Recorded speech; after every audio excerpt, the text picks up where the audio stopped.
Jó,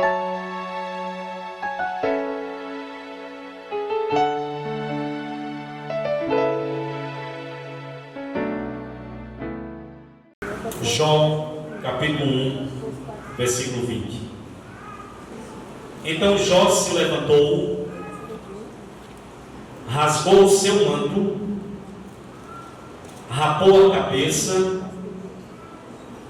e lançou-se em terra e adorou, e disse: Nu saí do ventre de minha mãe, e nu voltarei. O Senhor o deu e o Senhor o tomou. Bendito seja o nome do Senhor. Em tudo isto, Jó não pecou, nem atribuiu a Deus falta alguma. Capítulo 2, versículo 10. Mas ele lhe respondeu: Falas como qualquer doida. Temos recebido o bem de Deus, e não receberíamos também o mal? Em tudo isso, não pecou Jó com seus lábios. Amém? Fica o texto aberto, nós vamos meditar um pouco nessa palavra nesta noite.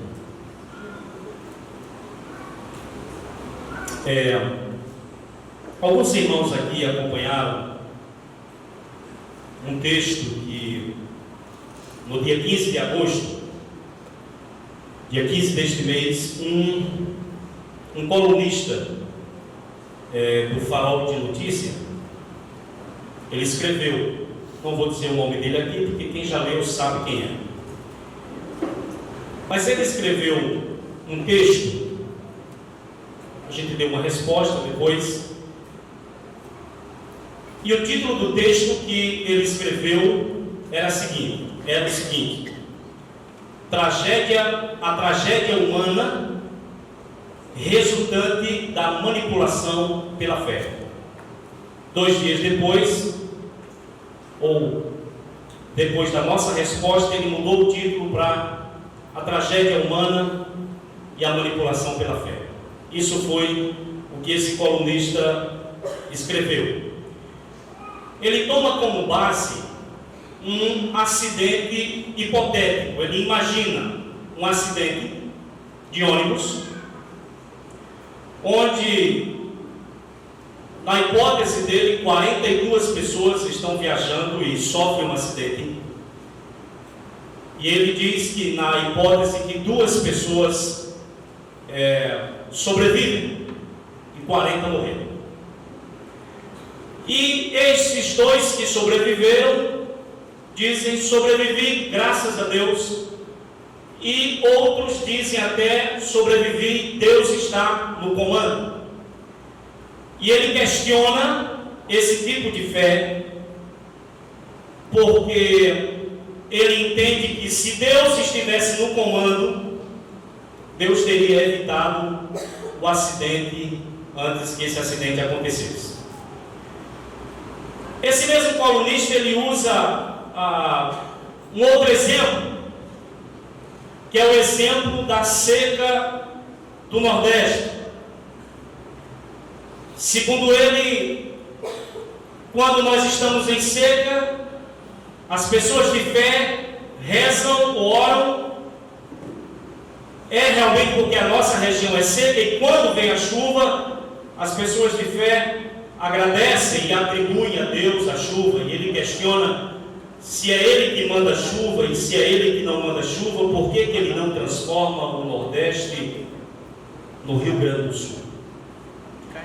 Todo o propósito desse colunista, irmãos, era simplesmente questionar a própria existência de Deus.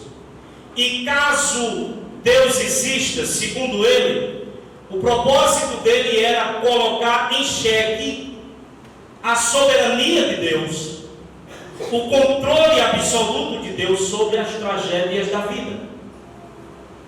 Ele apresenta uma série de questionamentos, e os questionamentos apresentados por ele revelam para mim, que sou homem de fé, homem religioso, mas os questionamentos apresentados por esse colunista revelam simplesmente um coração cético que se recusa a acreditar que, em meio aos sofrimentos, que em meio às tragédias, que em meio às dores da vida humana, ele se recusa a acreditar que Deus, ou que exista um Deus que seja santo, que seja bom, que seja poderoso, soberano e amoroso.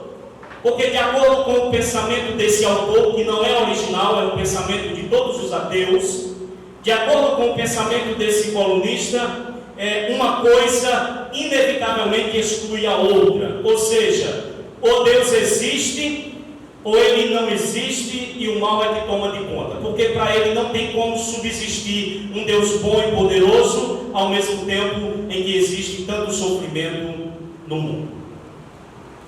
De acordo com esse texto que nós lemos aqui, irmãos, ou esse texto que nós lemos, demonstra que para homens de fé, experimentar tragédias ou livramentos, para homens de fé, viver em abundância ou escassez, para homens de fé, morrer ou sobreviver a um acidente, não anula o controle ou o comando de Deus sobre todas as coisas. Para homens de fé como nós, homens e mulheres de fé, não são as circunstâncias boas ou ruins que definem se nós devemos continuar confiando ou não, crendo ou não, adorando ou não. Esse texto que nós lemos fala de um homem. E para alguns que não estão acostumados com ele, eu queria que você olhasse o capítulo 1, versículo 1, e o autor desse livro faz uma descrição desse homem. Possivelmente, alguns atribuem a autoria desse livro a Moisés. Qual é a descrição que o autor do livro faz de Jó, em termos de caráter? O autor do livro vai dizer que ele era um homem íntegro, ele era um homem reto, ou justo, ou correto, ele era um homem temente a Deus, e era um homem que se desviava do mal. O desviar-se do mal, um resultado natural do temer a Deus. Quem teme a Deus, desvia-se do mal. Essa é a opinião do autor do livro acerca de Jó. Mas no capítulo 2, dá uma olhada aí, no versículo de número 3, nós temos não a opinião do autor do livro, mas nós temos a opinião do próprio Deus acerca de Jó. O que é que Deus diz para Satanás acerca de Jó no capítulo 2, versículo 3? Observastes meu servo Jó, porque ninguém há na terra semelhante a ele. Como? Homem íntegro, reto ou justo, temente a Deus e se desvia do mal. Irmãos, a opinião do autor sagrado é muito importante porque ele escreveu sob inspiração. Agora, o próprio Deus foi quem falou isso acerca desse homem. As mesmas coisas e as mesmas características. De maneira que os textos que nós lemos revelam ou mostram as reações de um homem de fé face às tragédias da vida. Nós vemos claramente nesse texto que ele perdeu tudo, mas ele manteve a sua integridade e manteve a sua fé diante de Deus. De maneira que nós vemos na vida desse homem aqui o triunfo da fé sobre as tragédias da vida. Os irmãos sabem muito bem o que é tragédia. Nossa cidade viveu recentemente duas de grande impacto. Um no bairro Vila Bela e outro ali no Cagé. Duas tragédias familiares. Mas esse texto, ou com base nele, eu gostaríamos que nós pensássemos sobre o triunfo do homem de fé. É de propósito darmos esse título, porque o título que o colunista deu foi As Tragédias Humanas Resultante da Manipulação pela Fé. Eu quero que nós pensemos hoje sobre o triunfo de um homem de fé. Então, com base nesse texto, eu queria aqui fazer uma pergunta: o que é que esse texto revela acerca de um homem de fé? Dá uma olhada no versículo de número 20.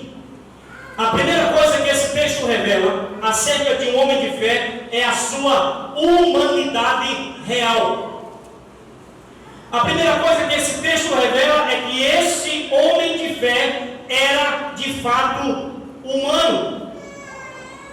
Os versículos 20 e 21 mostram a reação de Jó ao ouvir 4 notícias trágicas. Eu não vou ler o texto porque os irmãos conhecem demais essa história. Mas se você olhar o capítulo 1, versículo de número 14 e 15, tem a primeira notícia trágica. Os sabeus chegam para Jó, um portador de notícia chega para Jó e diz: olha, Jó, os sabeus levaram as juntas de bois. Para quem sabe, ele tinha 500 juntas de bois. E levaram também as tuas jumentas. O texto diz que ele tinha 500. E além disso, mataram os teus servos. No verso de número 16 do capítulo 1, vem o segundo portador e a segunda notícia trágica. Qual foi a segunda notícia trágica? Ele chega e diz: Jó, fogo de Deus caiu do céu, queimou, consumiu tuas ovelhas. Ele só tinha 7.000. E ainda consumiu os teus servos. Imediatamente chega um terceiro, com a terceira notícia trágica, e diz: Jó, os caldeus levaram teus camelos. Ele só tinha 3.000. E além de levar os teus camelos, mataram teus servos. E aí no verso 18 e 19, chega talvez a pior de todas as notícias, e o portador chega e diz: Jó, é o seguinte, um vento forte derrubou a casa do teu filho mais velho, e simplesmente essa casa caiu e matou teus 7 filhos e as tuas 3 filhas. 4 notícias, uma atrás da outra, 4 notícias trágicas. Mas a pergunta é: diante da perda de sua riqueza, diante da perda do seu patrimônio, diante da perda dos seus bens, diante da perda dos seus filhos, como esse homem de fé reagiu? Diante de tamanha tragédia, qual foi a reação desse homem? Normalmente, eu estava preparando essa reflexão e lembrando que normalmente quando se pergunta qual foi a reação de Jó, a gente dá um salto para o final do versículo 20 e início do versículo 21. A maioria aqui sabe de cor o que Jó disse no versículo 21. A gente sempre diz: olha, quando Jó recebeu a notícia, ele simplesmente adorou, e ele disse: nu saí do ventre de minha mãe, nu voltarei, o Senhor deu, o Senhor tomou, bendito seja o nome do... Mas meus irmãos, antes de Jó fazer isso, ele fez algumas coisas no versículo 20. Quando ele recebe as 4 notícias trágicas, o que foi que ele fez no versículo 20? Primeira coisa que ele fez: rasgou o seu manto. Jó era um homem nobre, ele era um homem de posição naquela sociedade, e todo homem nobre utilizava sobre a sua túnica, ele utilizava um manto. Então imagine a cena: o cara recebe a notícia, ele se levanta, tira o seu manto e começa a fazer o quê? Ele rasga. Então não passe para o versículo 21 sem antes você ler o versículo 20. Depois que ele rasgou o manto, o que foi que ele fez? Fez o quê? Rapou a cabeça. Os irmãos acham que ele já tinha ali ou uma maquininha e foi lá e já começou a rapar a cabeça dele? Claro que não, meus irmãos. Ele rasga o manto, porque rasgar o manto naquela cultura era uma expressão de lamento, era uma expressão de dor, era uma expressão de mágoa, era uma expressão de sofrimento, era uma expressão de consternação, era uma expressão de profunda tristeza. Mas ele não apenas rasgou o manto, ele foi e rapou a sua cabeça. Às vezes eu fico pensando que nós achamos que Jó estava sentado, se levantou, rasgou o manto, rapou a cabeça e já foi adorar. Não, irmãos, teve um processo. Ele rapa a cabeça porque na Mesopotâmia e na terra de Canaã, o rapar a cabeça era simplesmente um sinal visível de luto. Depois que ele rasga o manto, depois que ele rapa a cabeça, o que é que ele faz? Ele se lança por terra. Russell Shambly diz que, apesar de ter adorado em seguida, naquela cultura, o lançar-se por terra era um ato de desespero. O que eu quero dizer com isso, meus irmãos, é que com esses gestos, Jó demonstrou que ele não era um estoico e que ele não era um masoquista, mas ele era apenas um homem. Pastor, o que é um estoico? Um estoico é alguém que se mostra indiferente à dor, é alguém que se mostra indiferente ao sofrimento que está passando. O estoico é alguém que não demonstra nenhum sinal de estar se sentindo incomodado. Eu fico pensando, será que alguns de nós imaginam que Jó recebe 4 notícias dessas e diz: está tudo bem, está tranquilão aqui? Ele não era estoico. Ele também não era masoquista. O masoquista é o contrário do estoico. O masoquista é alguém que sente prazer na dor. O masoquista é alguém que, quanto mais ele sofre, mais ele acha bom. O masoquista é alguém que sente sensações agradáveis porque está sofrendo. Eu fico pensando que alguns crentes imaginam que Jó recebe uma notícia dessa e fica rindo. Fica não, meu irmão. Porque ele não era estoico, nem era masoquista, ele era apenas um homem. Meus irmãos, um homem de fé não é convocado por Deus. Deus não exige de nenhum homem de fé que ele seja estoico ou masoquista. O que Deus requer é que nós sejamos apenas humanos. Um homem de fé, ele sente o impacto emocional das perdas e tragédias da vida. Por quê, pastor? Porque a fé em Deus não desumaniza o homem de fé. O amor a Deus, a confiança em Deus, a confiança no seu governo soberano, a confiança no seu controle absoluto, não anula a humanidade do homem. Deus não espera que um homem de fé se transforme numa coisa gelada, sem nenhum sentimento ou sem nenhuma emoção.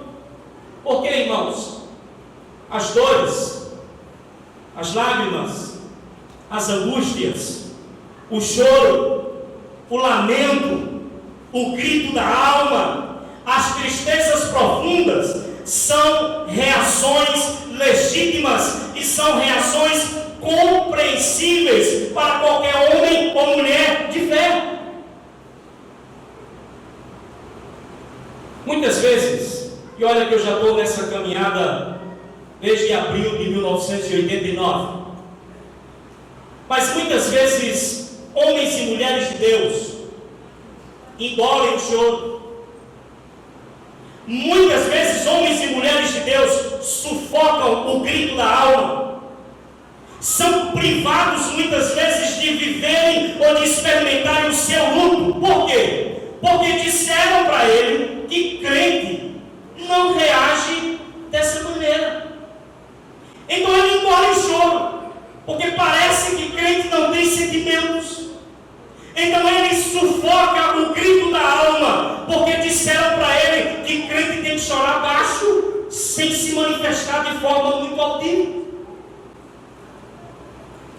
dia que a minha mãe morreu, quem estava com ela dentro do quarto era eu.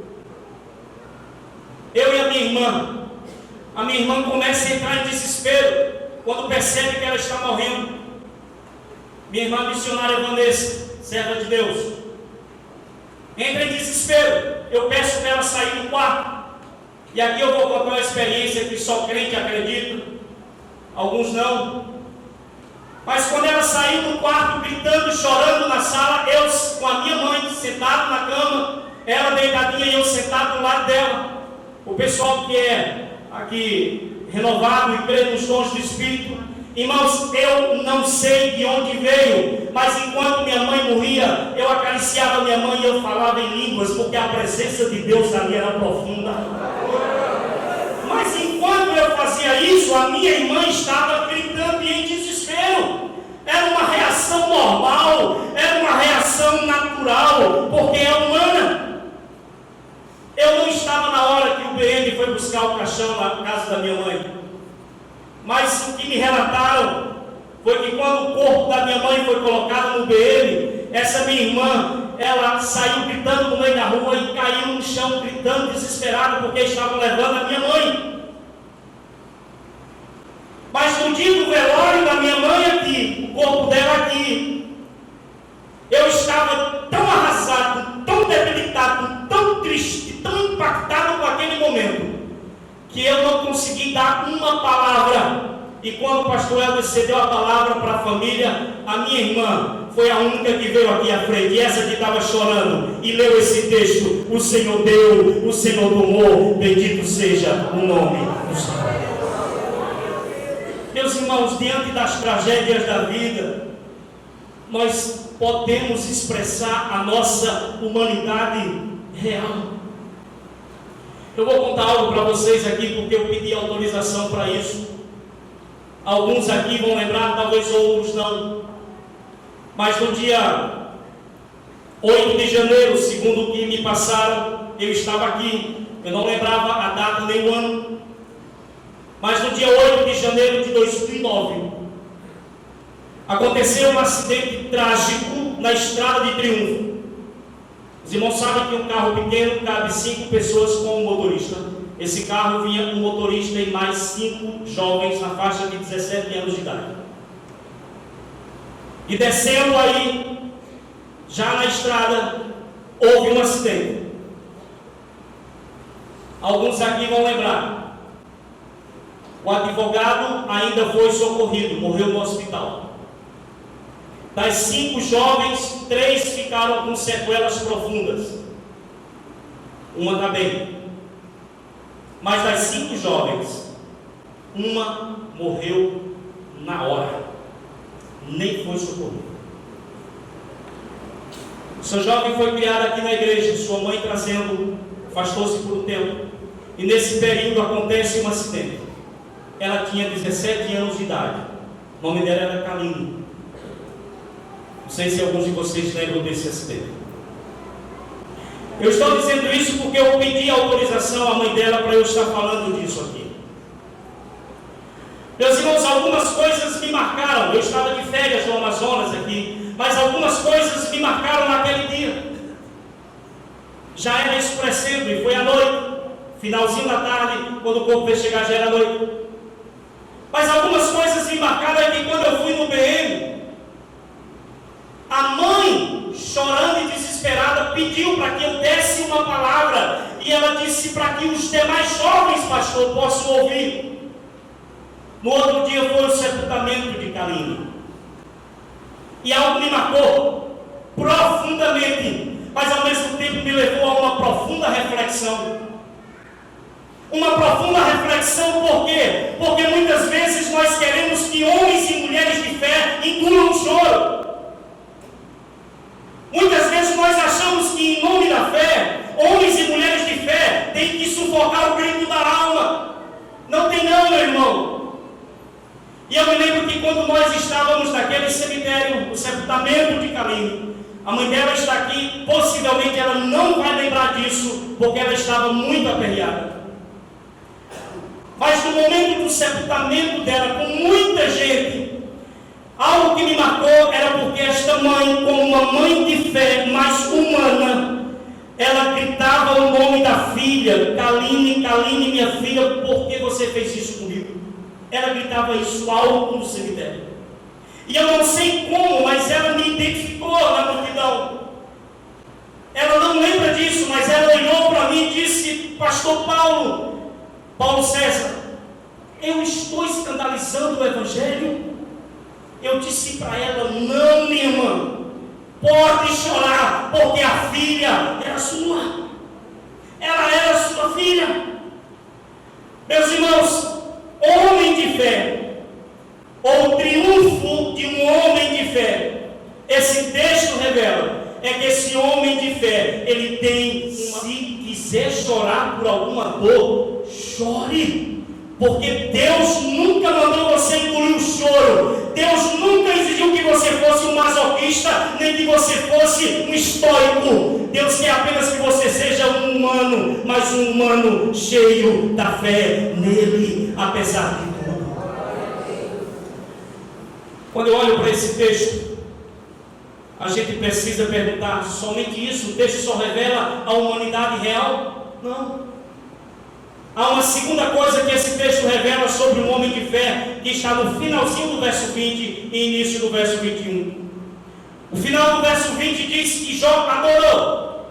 E no 21 mostra o que é que ele falou naquele momento: nu saí do ventre da minha mãe, nu voltarei. O Senhor deu, o Senhor tomou, bendito seja o nome do Senhor.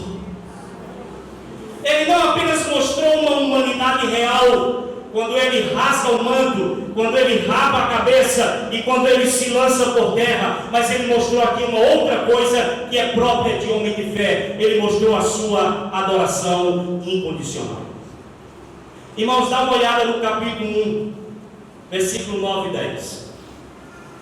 Você vai perceber que um dos argumentos usados por Satanás diante de Deus era que Jó adorava a Deus somente porque Deus o guardava, somente porque Deus guardava a sua família e somente porque Deus abençoava tudo que ele tinha. O que é que ele diz no verso 9 para Deus?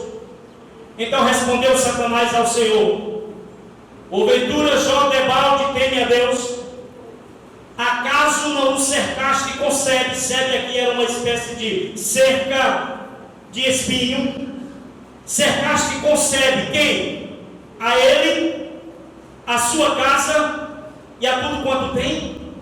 A obra de suas mãos abençoaste e os seus bens se multiplicaram na terra. Qual foi o argumento de Satanás para Deus? Claro que ele te adora. Como não te adorar, você fazendo o que você faz? Você cerca ele com uma cerca e não permite que nenhum mal aconteça com ele. Você cerca e não permite que nada aconteça com sua família. Você cerca e protege todos os seus bens. Você ainda abençoa e ele cresce em patrimônio. Claro que ele te serve. Qual é o argumento de Satanás? O argumento de Satanás era que Jó adorava a Deus por motivo interesseiro. O argumento de Satanás era que Jó adorava a Deus para obter vantagens pessoais. No entanto, meus irmãos, o que é que Jó provou aqui? Ele provou que a adoração de um homem de fé a Deus pode ser uma adoração desinteressada. Ele provou que a adoração de um homem, ou um homem pode adorar a Deus simplesmente porque é a coisa certa a fazer. Ele provou que um homem pode adorar a Deus mesmo quando sofre sem causa. Ele provou que um homem pode adorar a Deus e servir a Deus mesmo quando não obtém nenhuma vantagem pessoal. Ele provou, e nós aprendemos nesse texto, que a adoração autêntica é fruto, irmãos, de uma consciência ou de uma visão correta de quem é Deus. Se você olhar para o verso 21, qual era a consciência que Jó tinha acerca de Deus? Primeiro, ele falou de si mesmo: nu saí do ventre de minha mãe e nu eu voltarei. Ele estava dizendo: olha, eu tinha muita coisa, Mas eu cheguei aqui, quando eu entrei no mundo de Deus, o que era que eu tinha? Nada. E quando eu morrer, eu vou levar o quê? Nada. Então ele tinha mais profunda consciência. Eu entrei no mundo criado por Deus sem nada, desprovido de tudo. E no final eu vou embora daqui e eu também vou sem nada. Mas ele tinha uma outra consciência. A consciência de que dar e tomar, doar e tirar, são direitos legítimos que pertencem a quem? Pertencem a quem? A Deus. O Senhor deu, o Senhor tomou. Como servo, como um adorador, ele não disputou, ele não questionou os direitos legítimos que são exclusivos de Deus. Ele reconheceu os direitos que Deus tem, direitos soberanos, de não apenas dar, mas também tomar. E reconhecendo isso, diz o texto que ele bendisse ao Senhor. Sabe o que é isso, irmãos? Ele tinha consciência de que o mesmo Deus que ele havia concedido todas as coisas, tinha o direito de tomá-las de volta. Ele reconheceu Deus, ou que Deus pode fazer o que Ele quiser com aquilo que Ele pertence. Ele se humilhou debaixo da potente mão de Deus e Ele se submeteu à providência divina. Ele adorou a Deus quando não lhe havia mais nenhum motivo externo para isso. Meus irmãos, o triunfo de um homem de fé se evidencia numa adoração incondicional. O triunfo de um homem de fé se evidencia quando ele adora a Deus, mesmo quando atingido pelas perdas e tragédias da vida. O triunfo de um homem de fé, ele se evidencia quando ele adora e serve a Deus, mesmo quando desprovido de qualquer motivo ou benefício ou vantagem pessoal. Adoração incondicional, eu vou deixar uma coisa clara para vocês, é coisa para gente madura. Adoração incondicional, irmãos, é coisa para gente experimentada. Adoração incondicional a Deus é coisa para gente grande. Adoração incondicional a Deus é coisa para gente que já saiu da infância e da adolescência espiritual. Adoração incondicional a Deus é coisa simplesmente para gente que tem uma fé maiúscula. Adoração incondicional a Deus é coisa para gente que conhece o Deus que serve. Adoração incondicional a Deus é coisa para gente que vive em função daquilo que é eterno e não em função daquilo que é passageiro. Lembra daquela mãe que perdeu a filha aos 17 anos de idade? Alguém sabe onde ela está? Fique de pé, irmão. Vão completar 10 anos, mas ela nunca arredou os pés da casa do Senhor. Uma perda trágica, mas ela nunca deixou de servir, de amar ao seu Deus. Eu esqueci de dizer para vocês que essa jovem de 17 anos deixou um bebê com 8 meses de nascido. O nosso Cauãzinho hoje está com 10 anos. Onde? Aqui, servindo a Deus neste lugar. Isso é adoração incondicional. É saber que Ele merece ser adorado, ser exaltado, ser engrandecido, ser glorificado, apesar das perdas e apesar das tragédias da vida. Porque tudo isso aqui passa, o que permanece é aquilo que nós construímos com Ele. Mas por fim, o terceiro lugar, o que esse texto revela acerca de um homem de fé. Veja o versículo 22. O versículo 22 diz assim: em tudo isto, Jó não pecou, nem fez o quê? Nem atribuiu a Deus falta alguma.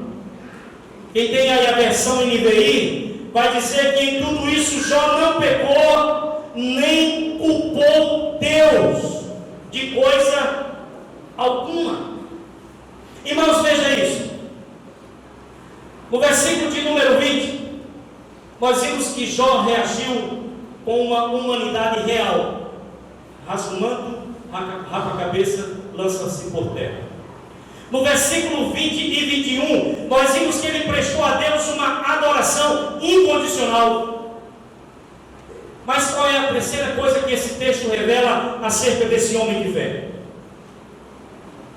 O seu coração saudável. Esse texto revela que, apesar das tragédias que enfrentou na vida, ele manteve o seu coração saudável.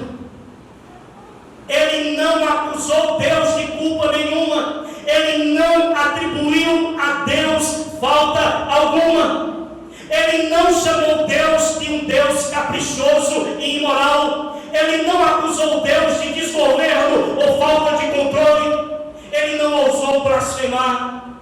Ele simplesmente não cultivou no seu coração maus pensamentos acerca de Deus. Meus irmãos, os sofrimentos e as dores da vida têm o potencial de azedar o nosso coração. Alguns aqui sabem o que eu estou dizendo. Os sofrimentos e as dores da vida têm o potencial, irmãos, de simplesmente contaminar as nossas emoções. As perdas e as tragédias da vida têm o potencial de amargurar a nossa alma, tem o potencial de encher o nosso coração de revolta. Nós vemos nesse texto que Jó manteve o seu coração como saudável. Ele não permitiu que a raiz de amargura brotasse e contaminasse a sua alma. Ele simplesmente não ficou amargurado. Ele não se revoltou. Ele não cultivou ressentimentos. Ele não ergueu os punhos contra os céus.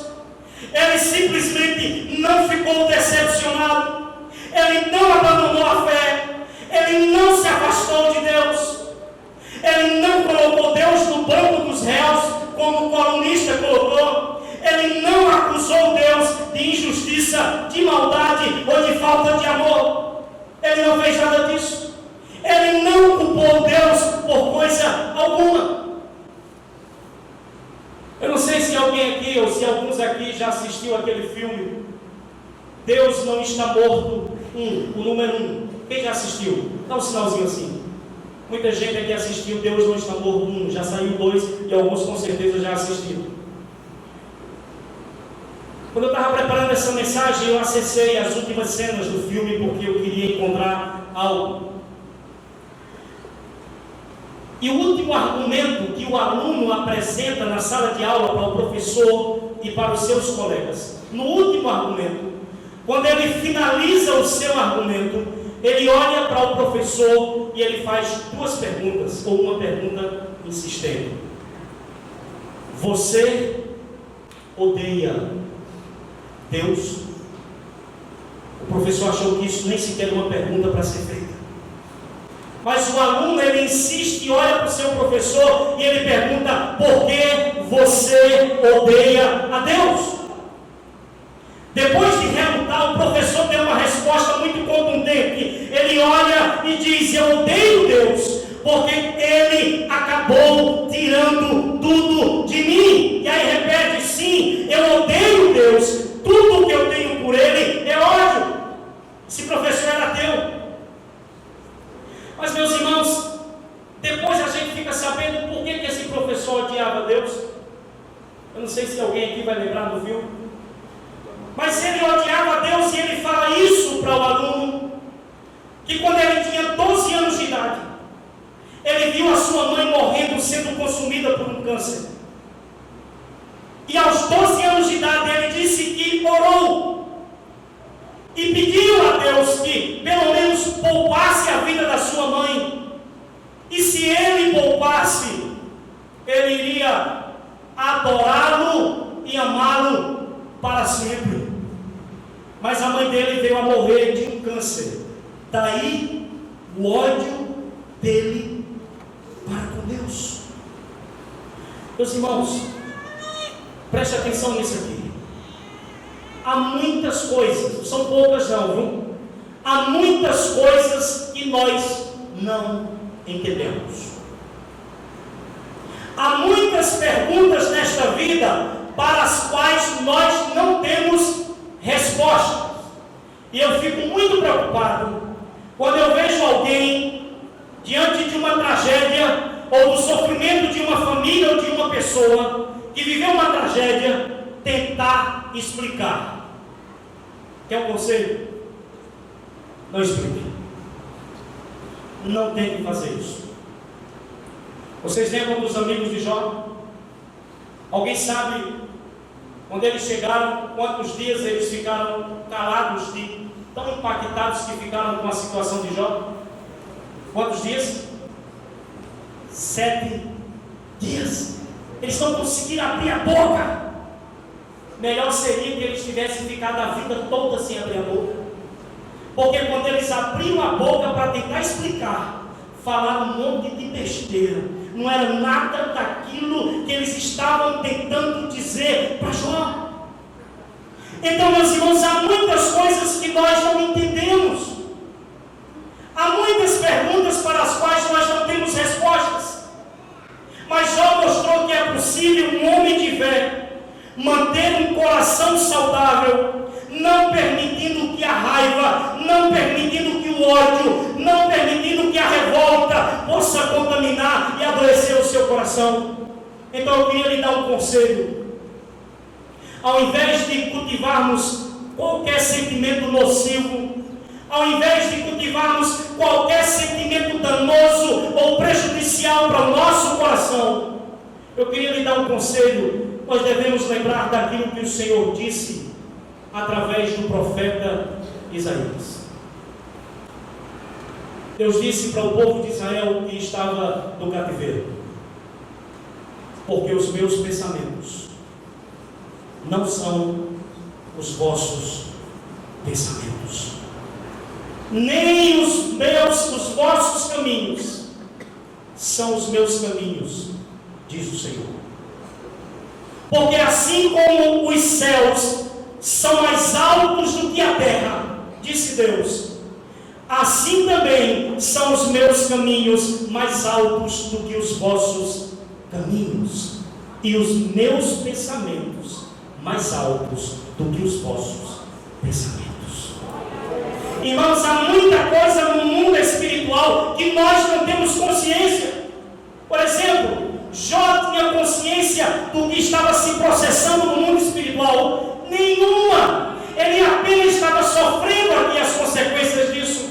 Por isso, confie que os pensamentos de Deus são maiores, são mais altos. Confie que os caminhos de Deus, por mais estranhos que eles sejam, os caminhos do Senhor são mais altos do que os nossos. O apóstolo Paulo, ele tentou explicar o plano de Deus em Romanos, e ele foi explicando, chegou no capítulo 11, da relação gentil-judeu, e aí ele vai, tenta explicar, aí de repente ele para e diz: ó, profundidade das riquezas, tanto da sabedoria como do conhecimento de Deus. E ele vai dizer: quão insondáveis são os teus juízos. Ele estava dizendo: quanto mais eu vou descendo para verificar lá no fundo, eu não consigo entender. E quão inescrutáveis são os seus caminhos. Eu concluo essa reflexão fazendo algumas perguntas para todos nós aqui. O que é o triunfo da fé para o evangelho do sucesso pregado em nossos dias? Para o evangelho do sucesso pregado em nossos dias, o triunfo da fé é crescimento financeiro, é aumentar suas propriedades e bens, é alcançar poder aquisitivo e status social. Isso, em determinadas igrejas aí, é o triunfo da fé. O que é o triunfo da fé? Para a confissão confissão positivista que nós temos visto hoje em muitos meios evangélicos.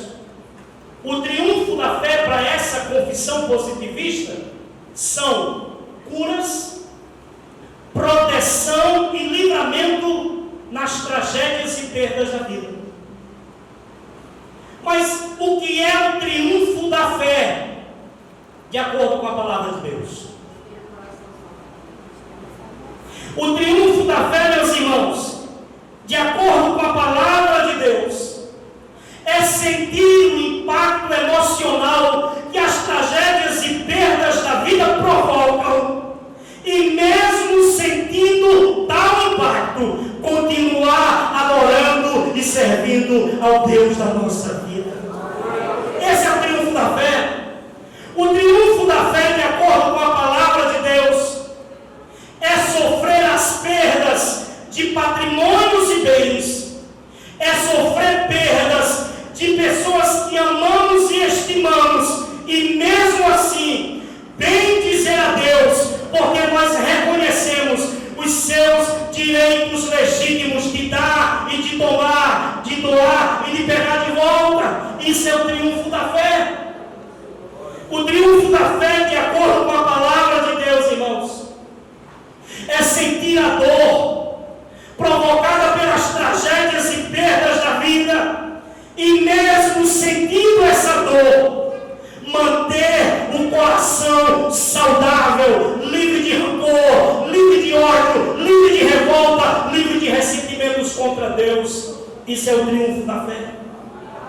O triunfo da fé, ao contrário do que o colunista escreveu, do Farol de Notícias, ao contrário do que ele escreveu, o triunfo da fé é olhar para o livramento ou a morte em um acidente trágico e ainda assim poder dizer o que o apóstolo Paulo disse: porque nenhum de nós vive para si mesmo, e nenhum de nós morre para si.